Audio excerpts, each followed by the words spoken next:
মুন্সিগঞ্জ বাংলাদেশের অন্যতম জেলার একটি নাম, যেখানে লুকিয়ে আছে শত বছরের স্মৃতি, বিভিন্ন রাজা বাদশাদের বাড়িঘর এবং অত্যন্ত সুন্দর দর্শনীয় জায়গা।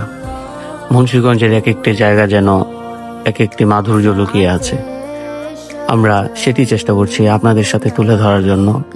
মুন্সিগঞ্জের এই একটি জায়গা যেটিকে মোল্লাপাড়া নামে চেনা হয় এবং সেখানে মানুষ দর্শনার্থীরা আসে। খুব সুন্দর একটি নিরিবিলি জায়গা, প্রাকৃতিক পরিবেশের মাঝে এক পাশে রাস্তা আর এক পাশে নদীর যে স্রোত, সেই স্রোতের ভিতর থেকে হারিয়ে যায় সবাই।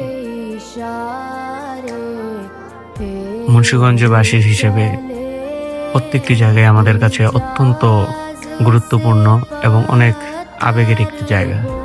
যে জায়গাটি দেখতে পাচ্ছেন সেই জায়গাটি অত্যন্ত সুন্দর এবং কোলাহল মুক্ত। দেশের অন্যান্য জায়গা থেকে